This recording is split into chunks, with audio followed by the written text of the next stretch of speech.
Hi, how's it going, guys? This is Resident of Colwood. I'm back to do more of the Dark Shadows Daybook, written by Patrick McCray, artwork by Wallace McBride. I am at, if you guys haven't watched the last video, I am at episodes 652 and 653. I'm way past 200. Page 111. When Maggie gets an invitation to move on up to the deluxe mansion on the hill, will she take her turn with a bat or stake out? Joe Haskell, Joel Carruthers. Liz is recovering but still senses danger and refuses to sleep. Worried for the children, she instructs Barnabas to hire Maggie as tutor. Amy has a premonition of Joe as the werewolf's next victim. At the Evans cottage, that's exactly what happens. I'm sure someone has a solution out there, but why isn't it Joe a werewolf? Or Tom? That's a great question. If Joe is a cousin, that means that he shares a grandparent with Chris, Tom, and Amy. This would be Quentin's granddaughter, Lendier. In researching it, I was reminded that the firstborn is the only one to carry the curse. So it was nice for Fetus Tom to hold the door for Fetus Chris. Sorry about that. Well, there goes that Daybook column topic. Either way, it's the fallout from the future and past. 1897, so beautifully colors the present that it's sometimes a shame to see the show in broadcast rather than chronological order. If you've never done it, take advantage of streaming, etc., and give it a try. The first time through, it's a mystery program. Not just who done it, but a why done it. After that, the show is yours, and don't forget it. Some complain about the number of episodes. I say it's a blessing. Even with the constant meddling in the timeline, a chronological reading beautifully colors the present, telling the story from the family outward rather than the tale of a curious governess gazing inward.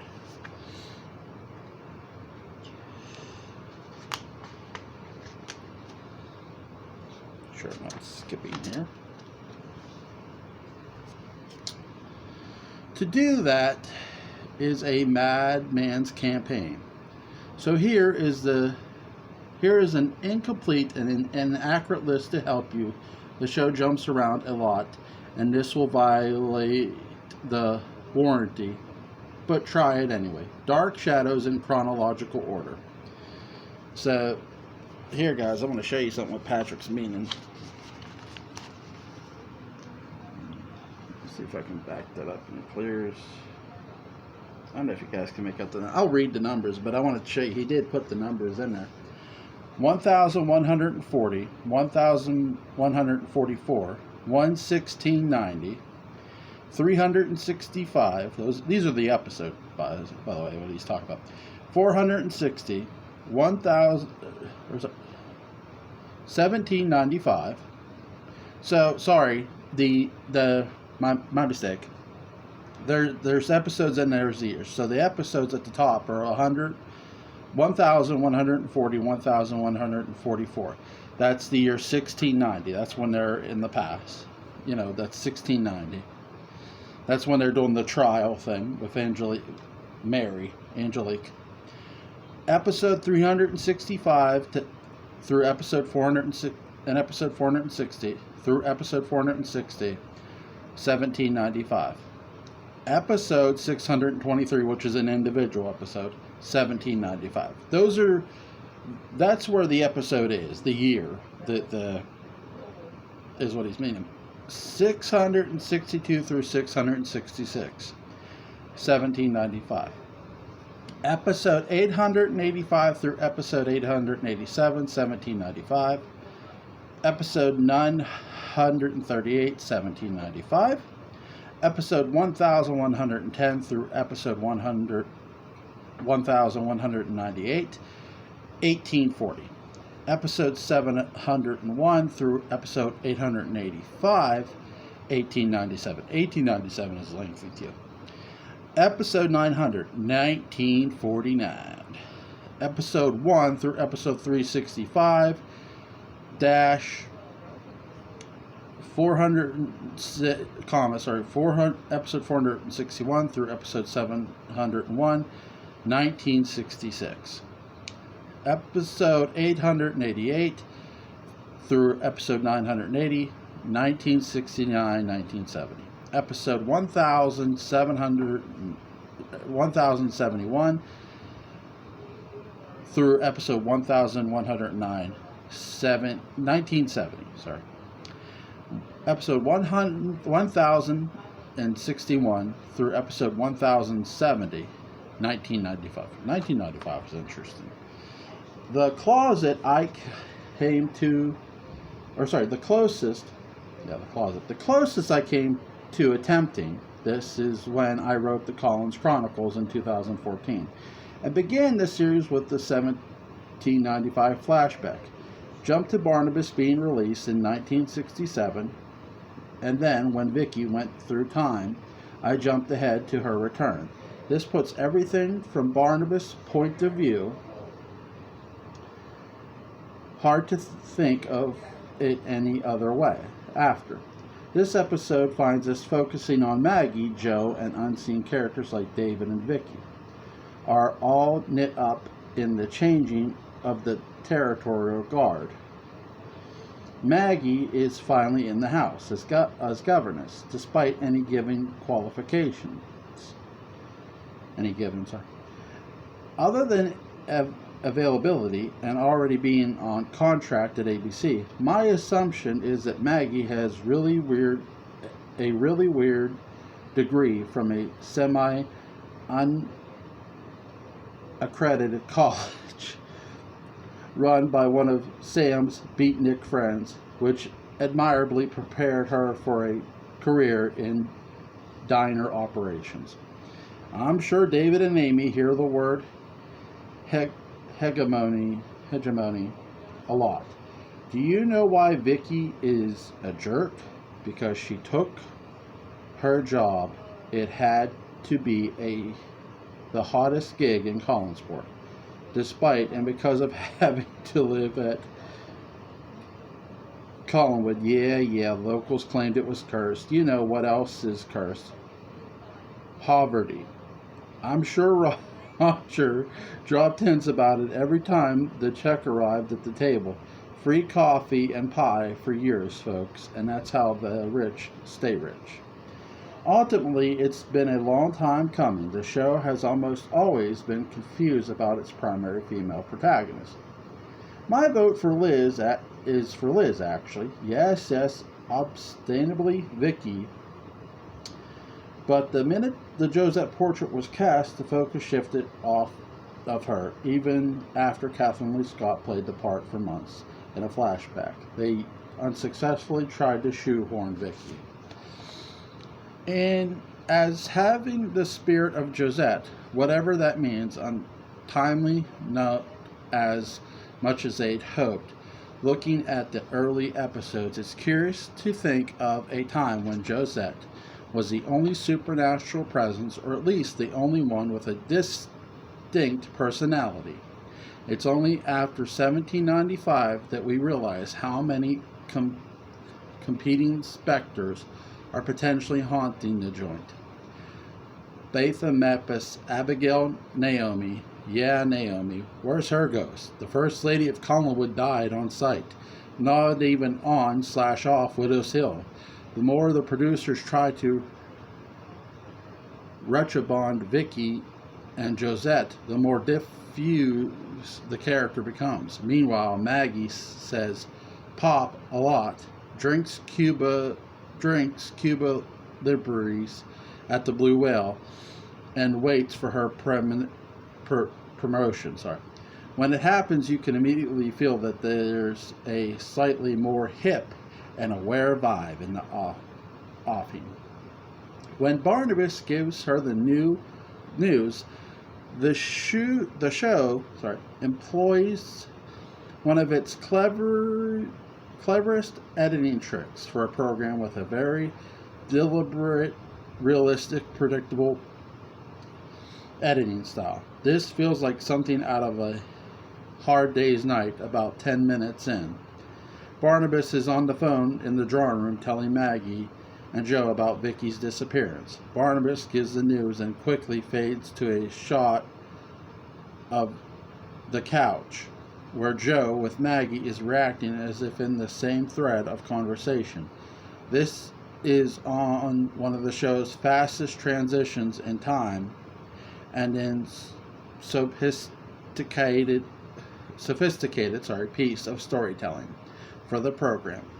Leela Swift, great director by the way, and the gang have a lot of fun on other places too, including the werewolf depicted in a human bed, sleeping peacefully until awakening profoundly confused. Alex Stevens has the most expressive eyes on the program.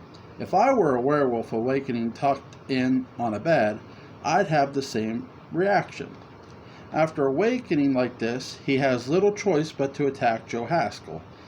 All shtick aside, it's a brutal attack, and Joe seems even more vulnerable because of the business suit that gives him an extra veneer of sophistication. Joel Carruthers beautifully delivers a mix of compassion and strange impatience, and it looks like art mirroring life. We've been sensing the fraying of Joe Haskell for some time as he disintegrates mentally, and as a voice of human reason, both Carruthers and Haskell have 2 more episodes after this. Like a tremor, Joe will go the way of madness, just as Maggie will a bit under 2 years from now.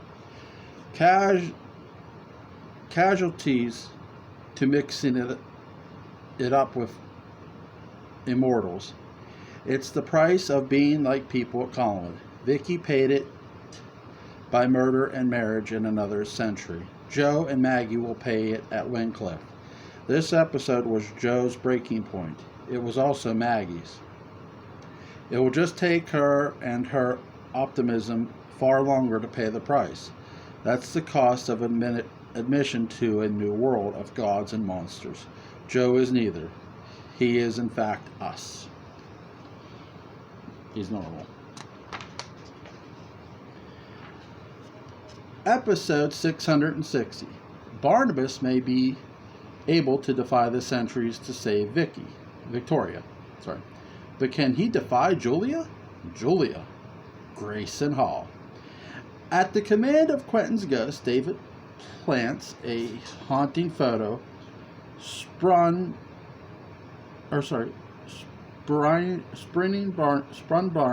Barnabas to return to the 1790s on a daring rescue mission to save the woman he loves.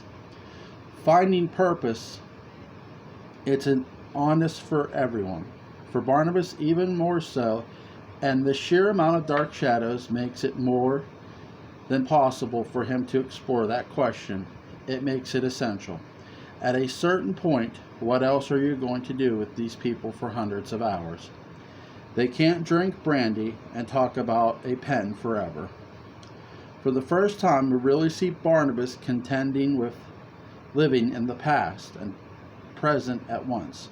At least for the first time since his arrival and conversation, just because he's no longer a supernatural man, so it doesn't mean he's immune to feeling the effects of the supernatural.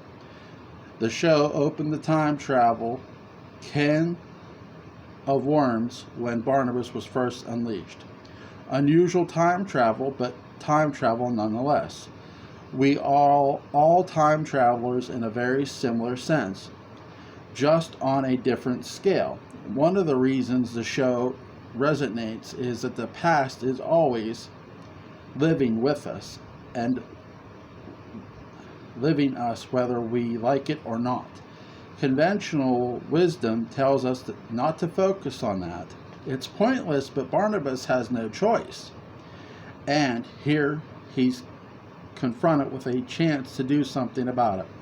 Will it change him? No, it will change others, changing others for the better rather than the worse.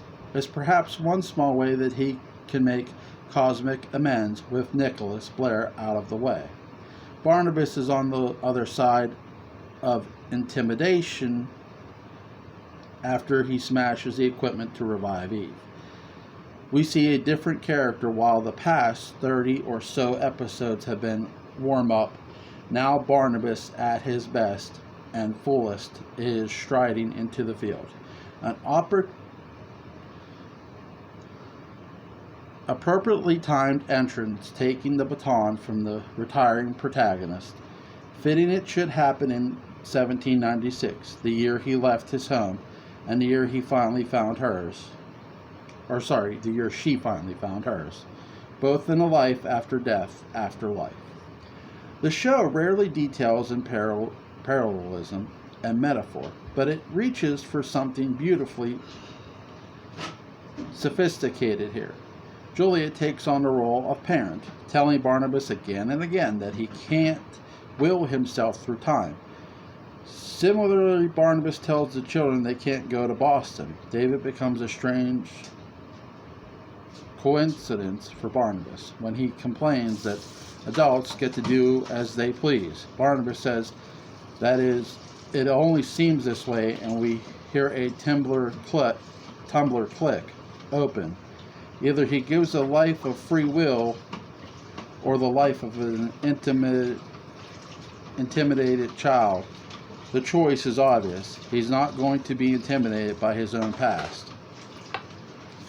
We see this when he comes as close as possible to outing himself to Stokes, only to be stopped by Julia, coughing like a sitcom character in a ham-fisted cover-up. Thus begins a story that both stands independently like a primetime episode and connects the beginning of the series to its eventual resolution. Victoria has come looking for a purpose, and Barnabas will end by finding his. In between, they meet. 660 comes roughly halfway through the series. No episode nor arc could be more fitting. Guys, check out this artwork. Check that out. That is so cool. That is so cool. I love the skulls, man. That is so awesome. That's a great job. Look at that. Look at that artwork. I'm trying to make as much time I can too to show off it. Okay. Here's where I'm at, guys. I'm going to pick up here. Time Trap. So here we go. Return to 1796. Driven by portraits of Victoria's hanging, portents of Victoria's hanging in the past, Barnabas finds himself chronoported back to the year 1796 to prevent it. Episode 662, Time Trap Part 1. When Barnabas Collins wheels himself back to the year 1796, will he master the past or become time's inmate? Barnabas, Jonathan Frid. Driven by portents of Victoria's hanging in the past, Barnabas finds himself chronoported back to the year 1796 to prevent it. Briefly and painfully reunited with her in Gallo, Barnabas goes on to encounter Nathan Forbes, facing the threat of recanting his testimony against Victoria. Nathan Forbes follows the path of history and prepares a crossbow bolt for Barnabas. Nestled deep inside the series, right about halfway point, rests a perfect gem. The Dark Shadows movie isn't necessarily House of Dark Shadows for me. It's made from episode 662 through episode 666. Although it relies on milestones of Barnabas' history, the clip show of episode 661 primes viewers on the events that he must alter in the mission through time. Other than a flashback to the 1940s in the Leviathan sequence, this is one of the shortest substantive time trips in the series. And as a story as far ahead of when it was written, who doesn't have the fantasy of going back to change traumatic past events? Although Barnabas can't stop his mother's death, he can both exact extra vengeance on Forbes to save Victoria. It's a perfect chronosaur sequence, and his poignant bravery is heightened by the fact that, for all appearances, he's just doing it as a friend. The brief reappearance of Carolyn Groves at the third Victoria Winners is another highlight. No, we don't have the double-blinded of seeing the actors try to the scenes side by side. And maybe I'm being blinded by novelty, but I'm nutty about her. She combines the fine-boned aristocracy of Mulkey and the keen sense of awareness of Betsy Durkin. Beloved by viewers of the film The Pond, where she played the pedigreed bitch alongside a young Robert Downey Jr. in a heartwarming prison sequence, Carolyn Groves has a distractingly spare CV, although she also appeared in the Broadway play The Pleasure of His Company with Joan Bennett in 1960. She is generally known as a stage actress on and off Broadway, but Groves can also be glimpsed in the film version of John Grish's 6 Degrees of Separation. As Victoria Winners, Groves has immediate chemistry with Jonathan Frid and projects determination and warmth as the character faces her darkest hour. She uses an unusual degree of sensuality for the show, starting from the establishing shot. We meet her prone and in profile, a maroon velvet sky soaked like dark shadows. First Bond girl, following Durkin and Mulkey. It feels as if the character is not just changing actresses, as if she's evolving into an incredibly mature woman. This also marks the 7th episode directed by Dan Curtis himself. He would direct this flashback personally, giving it even more of a feel of a Dark Shadows movie. Considering that horror director would be the title he'd wear as much as a producer as time went on. I think these early moments are important to note. On this day in 1968, Frank Sinatra recorded the song My Way. After allegedly reacting to the song with a characteristic, "What is this? And now the end is near" crap. Oh, just destiny. Just destiny.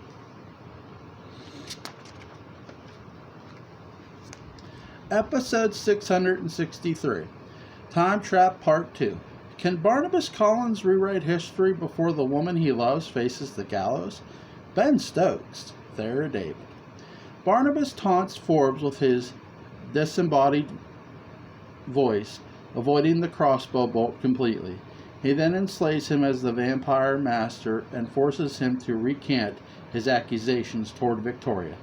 Meanwhile, Barnabas rediscovers the thrust of his vampirism, and despite his knowledge that it is wrong, attacks a sex worker by dogs. She drowns herself before becoming his victim, and her dead body reappears to Barnabas, much to his shock. If this were the only episode in the 1795 flashback, it might still be worth it. Within this self-contained story, it is almost self-contained story itself here. Barnabas truly rewrites history, unloading vampire powers on Forbes and chilling him and audiences with the revelation that there are fates worse than death. It's near the end of Joel Carruthers' tenure on Dark Shadows, too. Soon, of course, and we are really beginning a hell of a send-off for him.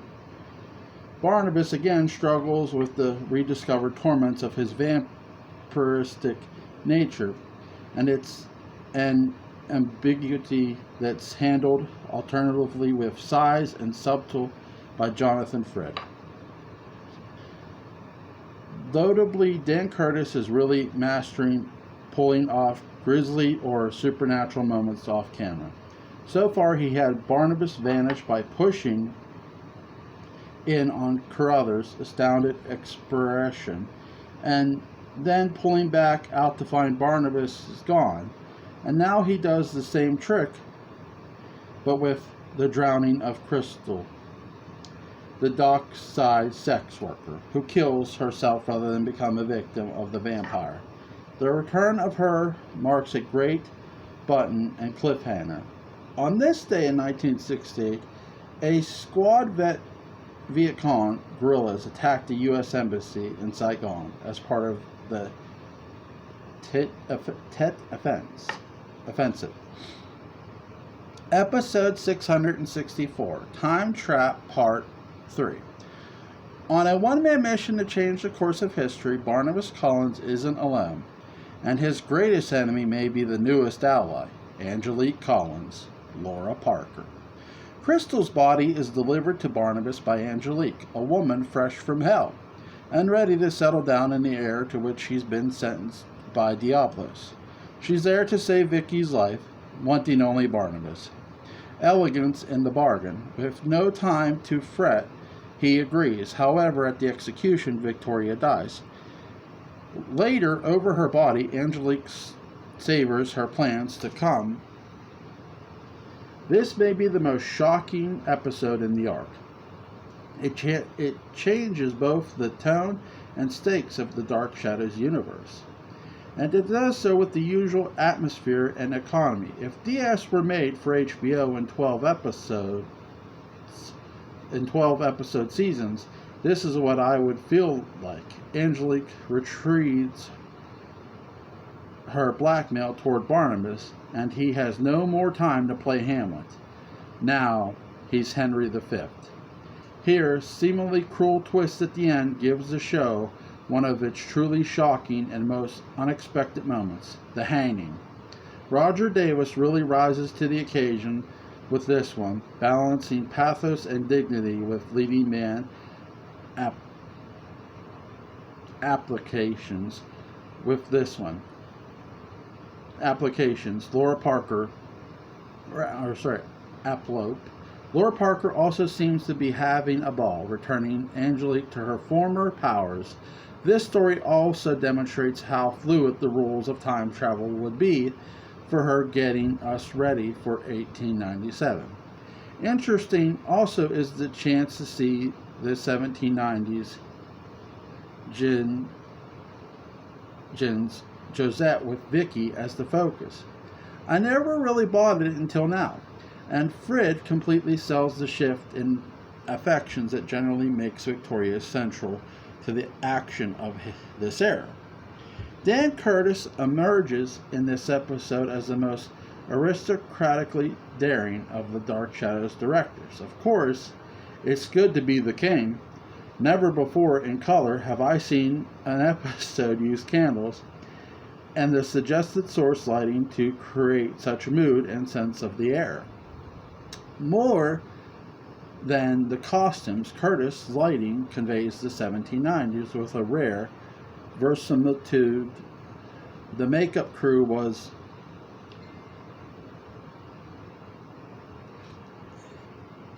ill prepared for the shift. Frid's show and heightened Ben Nye cheekbones are really on parade. But it doesn't matter. The atmosphere conquers all.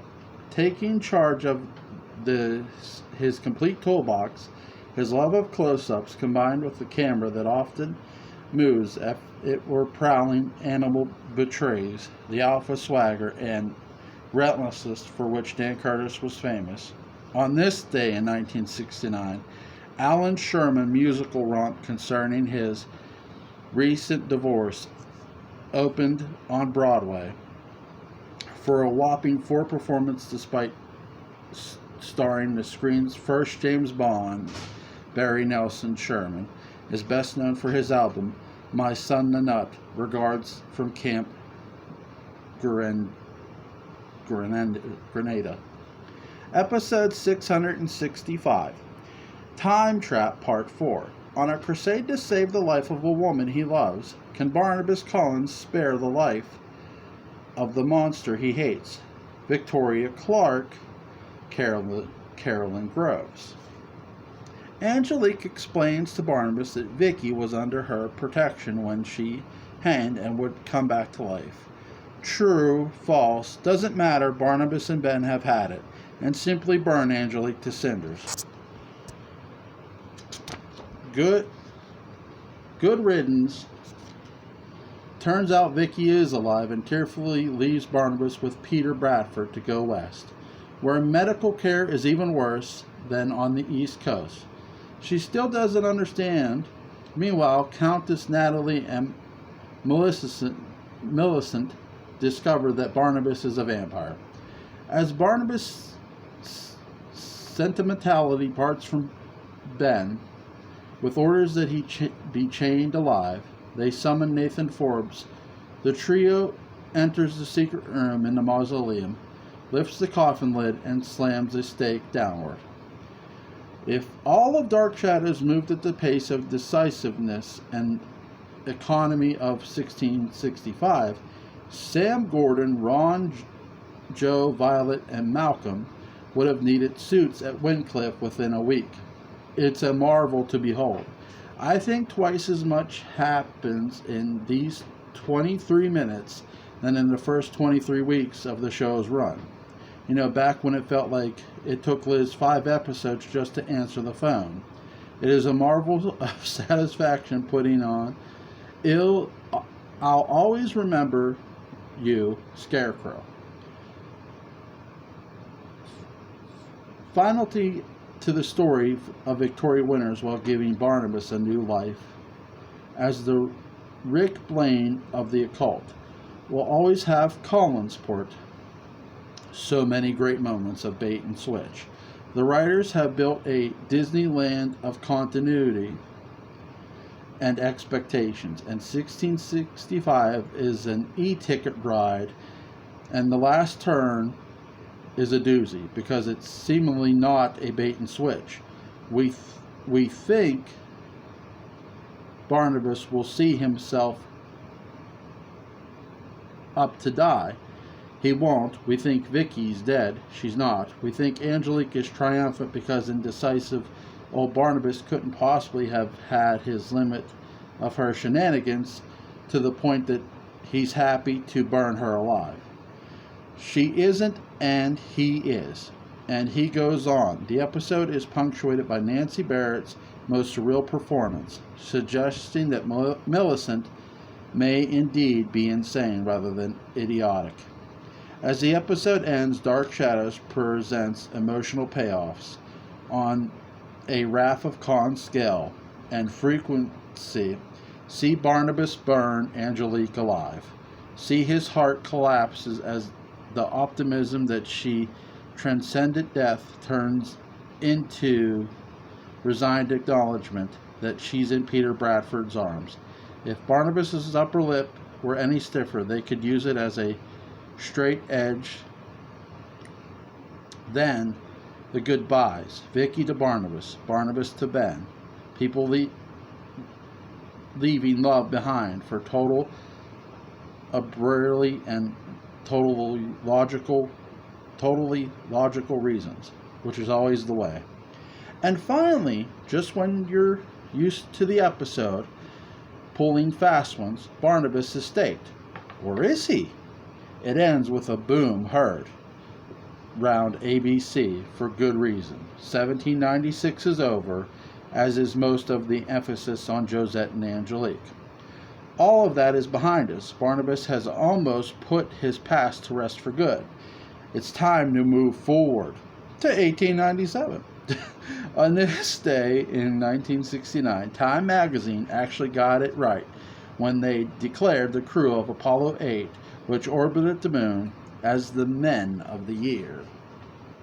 As I've discussed before, the horrors of 1968 make 2017 look utopian.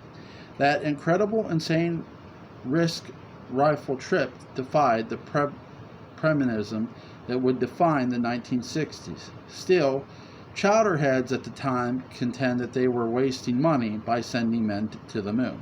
While Americans were still starving, 1968 was a monument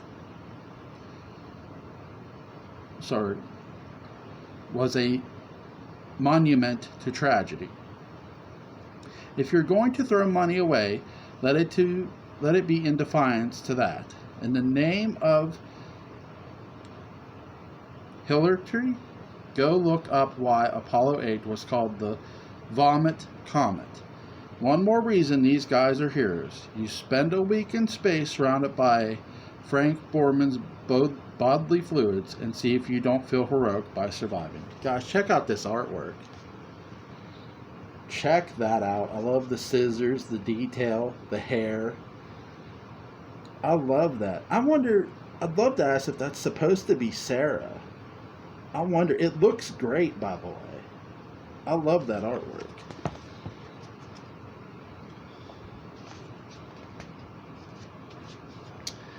"1969, his master's voice." By the way, this is where I am. I'm sorry.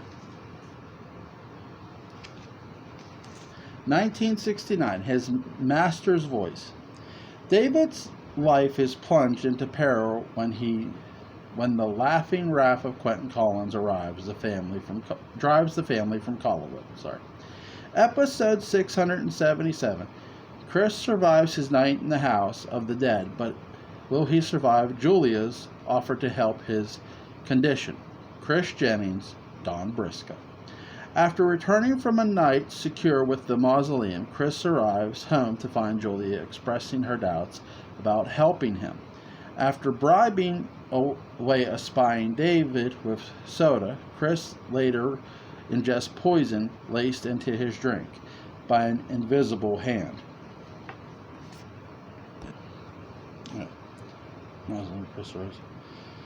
After returning from a night secure within a mausoleum, Chris arrives home to find Julia expressing her doubts about helping him.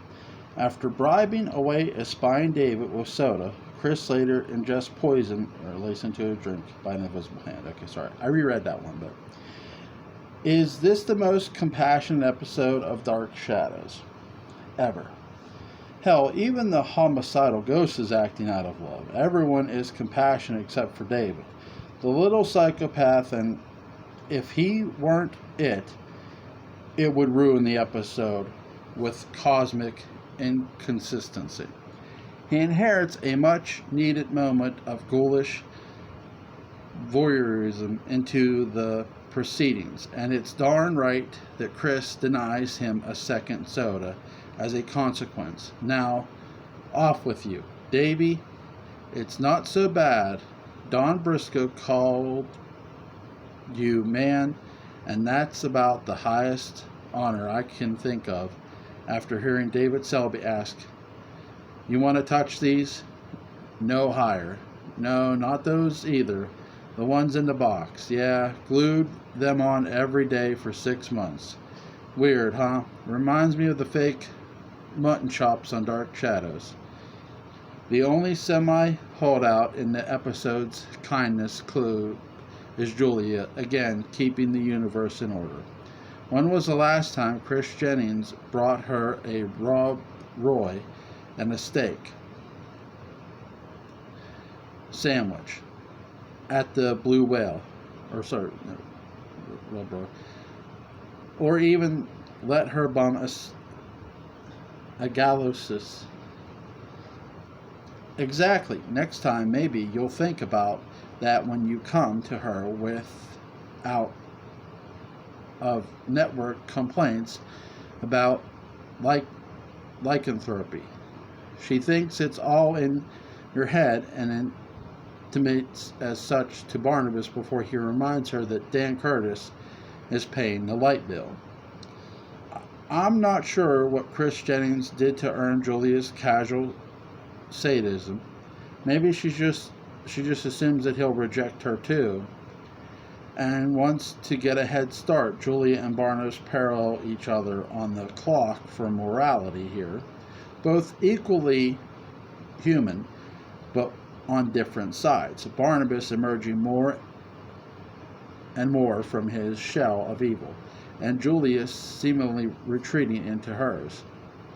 Very purposefully, they are classic reflections in this sense. Each is a walking yin and yang, and each has either a bit more malice or benevolence, depending. Why are they such quantity of suffering and alienation? You would think that Julia would have more sympathy, but her suffering is not all it's cracked up to be.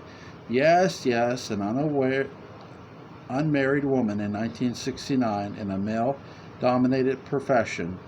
Nearing 50, however, that field is medicine. She still has the prestige to head Whitcliffe. Her salary is such that she can take years off at a time.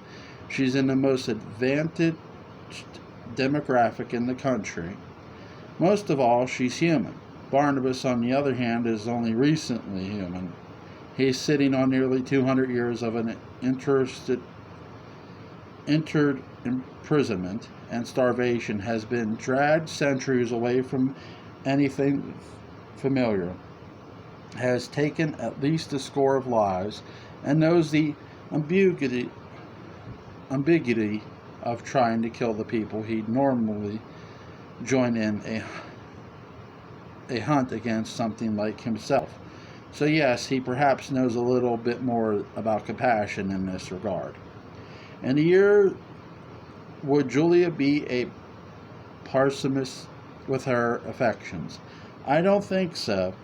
And it's this Julia that we remember, or should remember. That's the right of the wrong, to live forever in 1967. But I'm a man of modern times and aspire for the future awaiting me in 1970. There, Julia is a woman who's traveled through time 3 times, killed her evil twin in a parallel universe, escaped zombies, survived multiple possessions, and did it all while growing her hair back out. That tends to mellow a person out.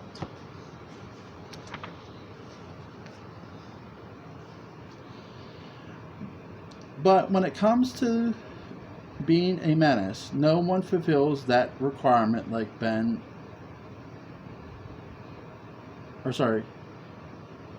when it comes to being a menace, sorry if I mispronounced that word. No one fulfills a requirement like Don Briscoe. Dark Shadows has a number of civilizations interact with the Collins family, but one project the package of likability, intelligence, and steadfastness, like Chris Jennings.